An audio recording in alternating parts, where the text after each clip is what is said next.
Welcome back to True Print for Life. I'm your host, Christina Vera. And I'm your co-host, Maylin Sambois.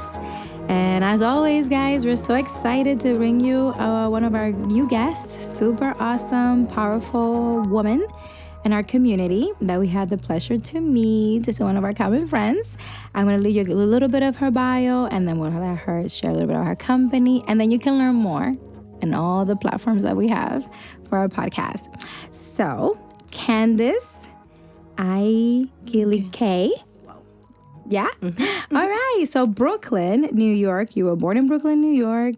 You are the result of an intimate conversation between my ancestors and my feet.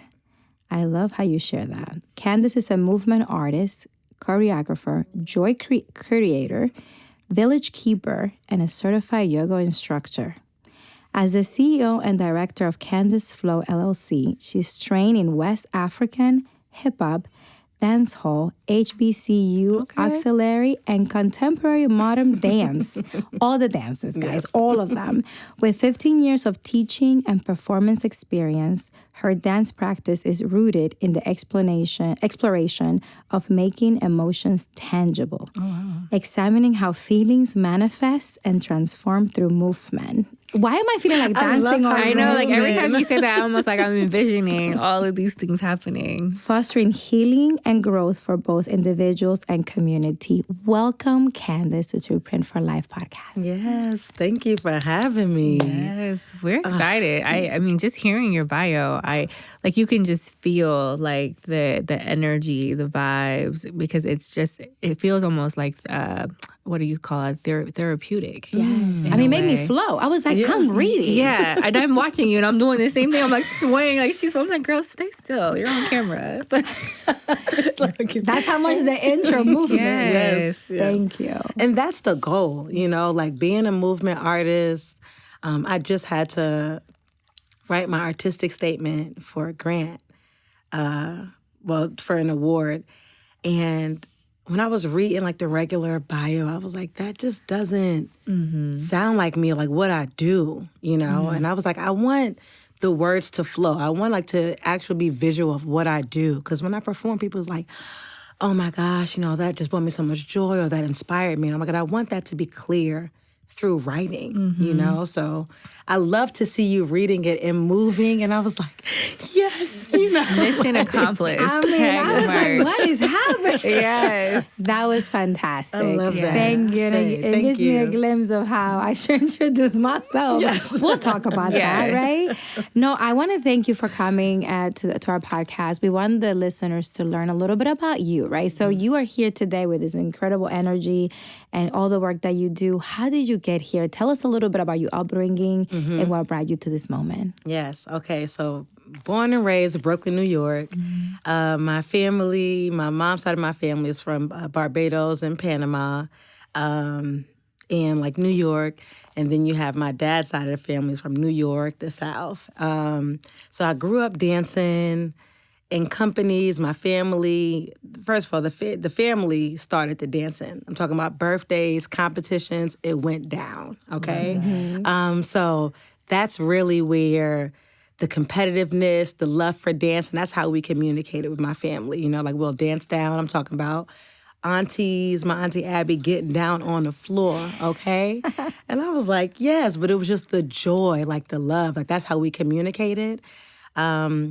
So yeah, kind of just growing up in that, like in movement. And while I always danced, and I always loved performing, I didn't know that I was like, I don't know if saying didn't know is the right phrase, but for lack of a better term, I began to learn that I'm a really good dancer in college.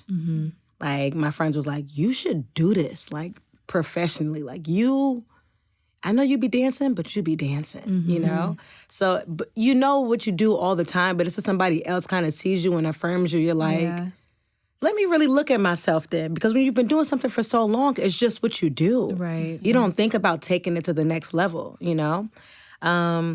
So I started taking it to the next level. Let me start teaching and doing all the things. But when I moved here, because I went to school in Virginia, I went to Norfolk State University.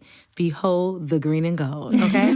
And I was in the band, Spartan Legion Marching Band, the best band in the land, for those who watch. Don't start no mess.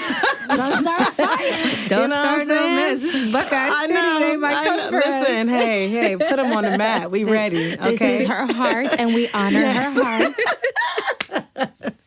Yes. But when I moved here in 2015, and I didn't dance for almost a year, kind of like getting acclimated.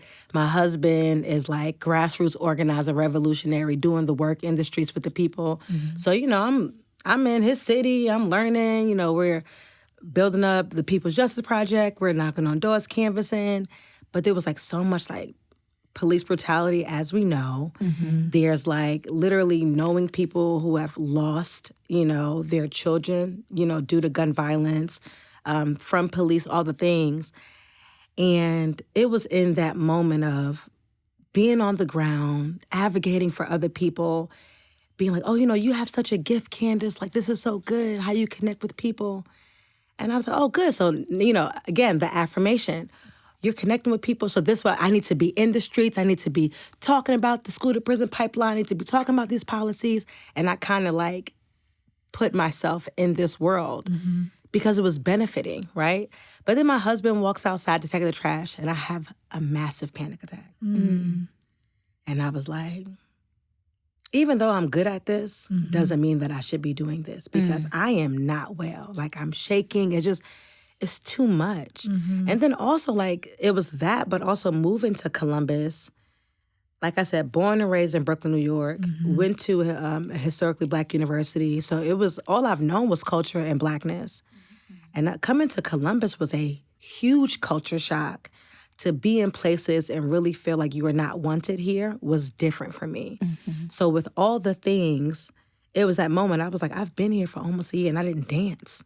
Mm. I had no outlet, So I went to my friend now, I love her, Fevin. She gave my husband a card and said, hey, they're doing something called Diversity. It's put on by Shelley Ridley Stewart at the Lincoln Theater. It's a dance thing. I think, your girl would love this. I went there. When I tell y'all, I'm on the floor bawling, crying, for like an hour. And I'm talking about breaking down. Like, and people go, oh, I felt like I could breathe. And you hear it and it's like it's cliche, but understanding the body now and knowing how much we hold in our chest and just how much the body like contracts through stress, being really able to go, I'm just like, I'm so sad. I'm so like hurt, just missing all the things and like so much pain that I'm taking in. But being able to have that outlet at that moment, I knew I needed dance. It's like, it's one thing to love it. It's one thing to be good at it. But to need it, because and then you see, like when I wasn't dancing for a moment of time, I would physically get sick. And I was like, so it became like I haven't danced in a while. Let's get this out of here. You know what I'm saying? Let's find something. And then, but once I found my community, my village, it was on, it was like the arts and dance and it builds community, it strengthens you. Like it's beautiful. So that's when I realized that I needed dance. I just immersed myself into it, joined companies, got mentors. That was like the beginning of really getting into dance. Joined Chisant West African Institute. My mentor, Jamal Brown, really kind of just like sewing into me, becoming that family, Maroon Arts Group, to just be able to receive art, to see it visually, to hear it with the spoken word, the roots. It was just like home, Yeah. And, as life goes on and, the elders get sick in the family and all the things, you have to take a step back. 2019, I just got married and, family was becoming sick and I wanted to go back and forth to New York. So I had to step back away from my company and had to work, And it was at that moment, kind of like bringing it to why I formed my company, I realized that for me, because I was no longer in a company, I had very few opportunities to train in something that I love to do. And it was like, you know, I was able to receive because other people were doing the work, you know. But now I have this thing inside of me knowing that I need dance now. How am I getting it? How am I feeling my spirit? How am I filling my cup? How am I finding that joy, you know? So I said, I'm going to start my business, and I want this to be a place for people who are interested in movement, people who are interested in just like dancing and building the community through dance. I want them to have a space where they can just come and just move freely. It can be professional or it can just be to just move, you know? So that's what I wanted to do with my business. And so I started that up, and as it continued to go, it's like it took on a life of its own. So I almost had to release what my intention was and kind of go with what was needed and what people were receiving from when I would go out into spaces and when I would perform or when I would teach or when I would talk. They'd be like, I didn't think I could dance, but you made this work, or this was so affirming, or I was dancing when I was younger and it was terrible for me. It was like I didn't belong, but being in your space, this is how I felt. So I'm like, this is my business and I can change the language when I need to, because this is no longer like for a space for professional artists to understand the industry. This is for people to just re-engage with their bodies. This is for people to be affirmed through like healing and joy, because there's so much that kind of goes into this. So I'll stop there because I know you have questions. But that was kind of like the journey of going, this is what I want to do, but what's needed? Like what's missing and how can I support and be in myself, you know, and then taking in my trainings and all the things and making it work. So I love that. Yeah. I love everything about that and how dancing has been an outlet for you to relieve stress. Yes. Because sometimes that's why a lot of people get sick, because you hold on all of this inside and the body doesn't know what to do with it, and then it creates an illness. So Yes. I love that. And for you it's dance, for other people could be golf, it could be whatever it is, but just knowing that when you're not feeling good, I feel like that was an aha moment for me. Like when you're not feeling good, it means the body needs energy to come out and it needs to find an outlet. And, Yes. you need to explore different, ways. So dancing is definitely one of my favorite things on life. And I also love that through your classes, but based on what I'm hearing, is that people have an opportunity to heal past traumas because they were not welcome, they were judged, and they can just be free. And that is such a liberation that you're providing. So I love that. And we're coming soon, because I was talking about you actually at an event the other day. I was like, oh, I know someone that dances and we're going over there to get some joy, okay? And they're like, Candice, I know Candice. So we're coming to your class and love to share that with our followers. So guys, stay tuned for that. Yes. Thank you for sharing that. That was really moving to me. Now that you're in this space, right? And I know dancing, like for me growing up, it may not have been like a career, right? Like, so your parents look at you like, okay, we do it for fun. But wait a minute, you're doing this as a career. Like, how was your family take on you taking this path? They always knew I was the dancer. It was always a thing. Because of the competitiveness, and they go listen to this, I'm like, oh, that's how it was. But I love y'all. I love y'all so much. But it was like, because I was the dancer, when we did dance things, it was almost like, for example, we're a big like game playing family. So when the week came out with Just Dance, we were on it. When it was another game, the first time they could actually like see our bodies, I can't think of it, but we were like in it. Just Dance. It was Just Dance, but it was I can't think of it. It's not Xbox, but it was something where they got the signal and then you was holding something. It was your full body. Oh, it's Nintendo. I think it was something like that. But anyway, we were dancing, and if I was winning, she winning because she the dancer. It was just like, no, I'm winning because I'm good. You know, like I'm following instructions. So it was like they knew that I was always the dancer. My aunt is a dancer. My cousin, that we were in like companies together growing up. So this is like a family thing. My younger cousin is a dancer. So we have a family of dancers. And then being from the Caribbean, we get down. Okay, so but seeing me actually moving in like the career path of dance, there's just so much like admiration and proud. Like they're just like, I'm just so proud of you. I see you doing your thing. You know, I actually see you out here teaching. And so there's always like, I've seen you doing it when you was younger, but you doing it now. So I don't know if it was ever like dance isn't a career, because I went to performing arts schools. You know, my elementary school is when we was doing Spike Lee School Days. We did that play, you know, so that's a lot of dancing. I was doing traditional West African dance for after school with Miss Shanae Lee in 3rd grade. You know, went to performing arts middle school, went to performing arts high school, you know, so to college, I'm in a band, I'm dance. So it's just like I've always had art. And then, I was in dance crews. And when we were outside of school, I was still in dance, Impact Repertory Theater, or I was with We Run This. We were creating all of the time.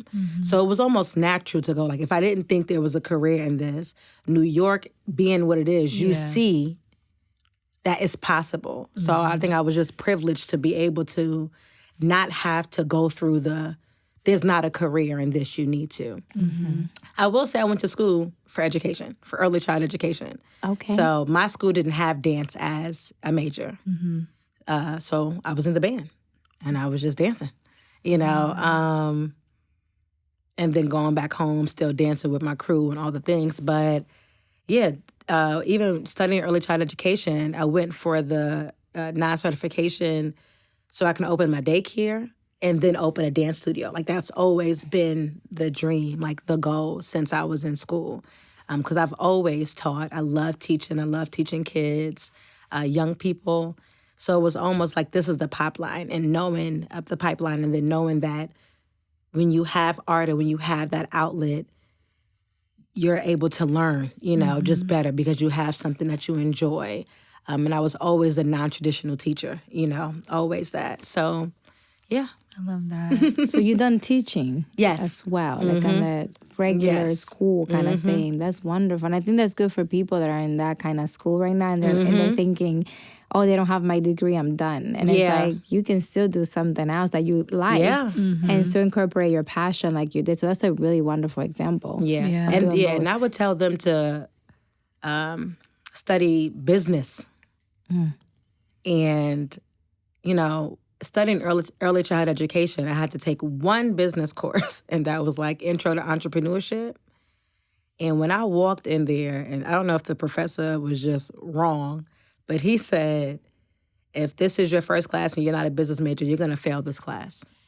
Simple. Like, if you early childhood or you whatever, you education, you're going to fail this class. And he was right, because there's a lot that goes into entrepreneurship. He was talking about finances and trademarks and everything. I'm just like, I've been taught to meet people where they are. And creative activities for children. You know what I'm saying? I'm talking about policies, but he was talking about something completely different. And it did go over my head. And I was like, whoa. So that was kind of like, it was, what's the word? Discouraging. To go, do I really want to start a business? Do I really want to open a daycare, or can I just teach in somebody's school? You know, like, it's the question. So if you do want to be an entrepreneur, if you do want to build your own business or help somebody or support, or even just like understand the ways of the work, take some business classes, because I think that'd be very helpful.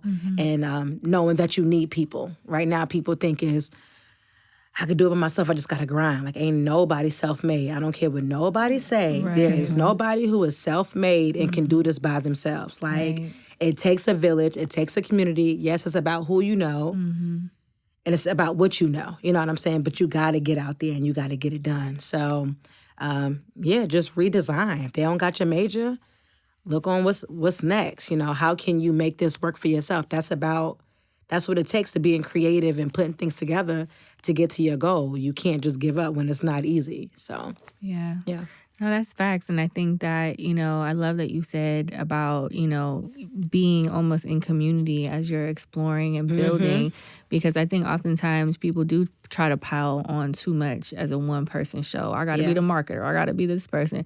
And I think the more coaches I've heard, they're like, play to your strengths and leverage everything else to the best of your ability. And the power of partnerships, the power of finding good people that you can really, that are in alignment, right? Not everybody is a part of your, your journey or your business model, but really understanding that in order for you to be able to create, because you're an artist, you need to be able to be in a space physically, mentally, all of the things to be able to do what you do best. Yeah. That doesn't necessarily mean you need to be trapped in a room trying to figure out how to create, coding for your website. That's where you can find people who that's their passion. Yeah. And really creating that ecosystem, because I believe a big part of why most businesses, have those challenging periods of time where their money misspent is because you're trying to do too much by yourself. And you have to be able to get to a space of trusting people. And, obviously not just, you from New York. You can't just be out here. But I think that, if you want to be able to have that stability, you have to be able to figure out who is your village and create those leverage systems. Yeah. And I'm learning that now, I'm learning that now. Because I am doing everything, I'm doing everything. And there was a moment where I got just super overwhelmed because I give thanks for most of my contracts and my business coming in from word of mouth, right? So I've been fortunate to not really have to go out and be like, you need this, because I show up and I do what I do with love and to make sure that we align on the themes. They go, yeah, we're going to bring you back, So I give thanks for that. But it's also about how I show up and how I take care of myself. But when it became overwhelming and there was something every week and every day, and I'm like, well, I'm not doing enough social media posts, just thinking what I needed to do. Right. I'm like, I don't have to do this. And I have to take a step back and be like, Candice, this is your business. You could do what you want. And that's not to be like, let stuff fall by the wayside, but it's to say, you can close your bookings for 2 months. You can put that away message on, and you can step away for 2 weeks if you need to. You don't have to answer to anybody but yourself, and you're tired. You're exhausted.